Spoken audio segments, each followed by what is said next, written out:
సమావేశం యొక్క ఉద్దేశం ఏంటంటే ఇంచుమించు కూటమి ప్రభుత్వం రాష్ట్రంలో ఏర్పడి ఒక సంవత్సర కాలం అవుతుంది. అయితే ఈ సంవత్సర కాలంలో కూటమి ప్రభుత్వం చేసింది ఏంటి అంటే ఏమీ లేదన్నది ప్రజలందరూ కూడా గుర్తించారు. ఆల్రెడీ వీళ్ళంతా మాయ మాటలు చెప్పారు. సూపర్ 6 అన్నారు, సంపద సృష్టిస్తామన్నారు. అయినా సంపద సృష్టి లేదు, సూపర్ 6 లేదు.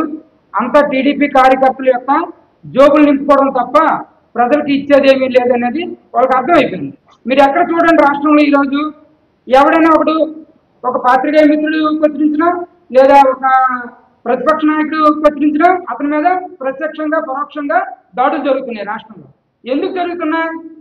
మనం ఎక్కడైతే ప్రశ్నిస్తే ప్రజలకు ఆ విషయం తెలిసిపోతుందని భయంతో ఈ ప్రభుత్వం ఏమీ చేయట్లేదు కాబట్టి దాన్ని కప్పిపుచ్చుకోవడానికి, ప్రజల యొక్క దృష్టిని మరల్చడానికి ఇటువంటి కార్యక్రమాలు, దాడులు ఇవన్నీ చేస్తున్నారు రాష్ట్ర వ్యాప్తంగా. ఇక ప్రభుత్వం వచ్చిన తర్వాత ఏమైనా స్కీములు పెట్టారు అంటే ఏవి స్కీములు లేవు. కానీ ఈరోజు స్కామ్లు అయితే రోజుకొకటి బయటపడుతున్నాయి.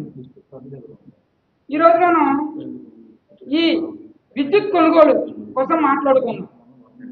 ఈ విద్యుత్ కొనుగోలు అనేది జగన్మోహన్ రెడ్డి గారి గవర్నమెంట్ ఉండేటప్పుడు సెకీతో ఒప్పందం జరిగింది. ప్రభుత్వ రంగ సంస్థ వాళ్ళే మనకు ముందుకు వచ్చారు. ఆ రోజు ఎందుకంటే ఆ ఒప్పందం చేసుకున్నారంటే రైతులకు పగటిపూట 9 గంటలు నాణ్యమైన విద్యుత్ ఇద్దామనే ఉద్దేశంతో జగన్మోహన్ రెడ్డి గారు లాంగ్ టైము ఇది పనికొస్తుందని ₹2.49గా ఒప్పందం ఆ రోజు చేసుకున్నారు. ఆ రోజు ఇదే ప్రతిపక్ష నాయకులు గొగ్గోలు పెట్టారు. అయ్యో జగన్మోహన్ రెడ్డి ఎక్కువ తీసుకున్నారు విద్యుత్తు, ఇది ప్రజల మీద భారం పడిపోతుంది, ఈ రోజు కూడా కరెంటు బిల్లులు పెంచడానికి కారణం అదే అనేసి నిన్న మొన్నటి వరకు గొగ్గోలు పెట్టిన ఈ ఈ నాయకులు ఈరోజు యాక్సెస్ రెన్యూబుల్ ఎనర్జీ పార్క్ లిమిటెడ్తో ఒక ఒప్పందం చేసుకున్నారు.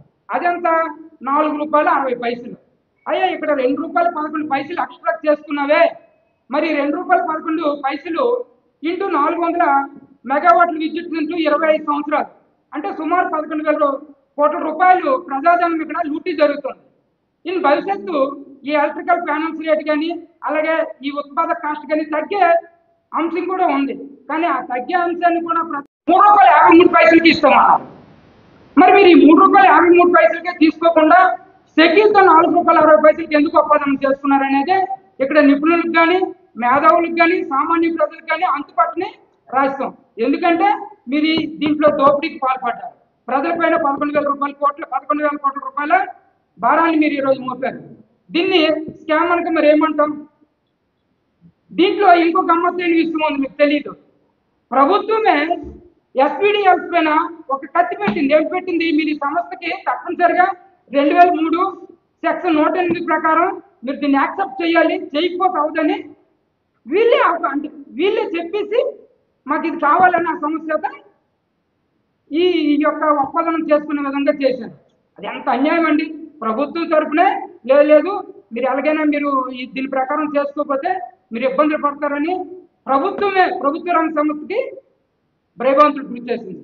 అంటే ఎంత లెవెల్లో వీళ్ళు అవినీతి చేయడానికి కంకణం కట్టుకున్నారో ఇక్కడ అర్థమవుతుంది. ఇదంతా ప్రజలకు తెలియజేయవలసిన అవసరం ఉంది. ₹2.49 చేసుకుంటే స్కామ్ అయితే ₹4.60 చేసుకునేటప్పుడు ఏమనాలి? లూటీ అనాలి, అవునా కాదా? ఎంత లూటీ చేస్తున్నారు ప్రభుత్వ ధనాన్ని. ఏమంటే చంద్రబాబు గారు ఎలక్షన్ ముందు నేను సంపద సృష్టిస్తా, ఎక్కడ సంపద సృష్టించావు? మొన్న ఒక సమావేశంలో ఒక అతను అడిగితే అదేదైనా సంపద సృష్టించే అంశం ఉంటే నా చెవిలో చెప్పండి, వెంటనే ఇచ్చేస్తాను అంటున్నారు. మరి సంపద సృష్టిస్తానని కదా నీకు అవకాశం ఇచ్చారు, నీకు ఇంకలు వచ్చి చెవిట్లో చెప్పడం ఏంటి? ఆ సంపద సృష్టించే మంత్రం నీ దగ్గర ఉండాలి కదా. ఏం మాట్లాడుతున్నారో ఈరోజు తెలియదు.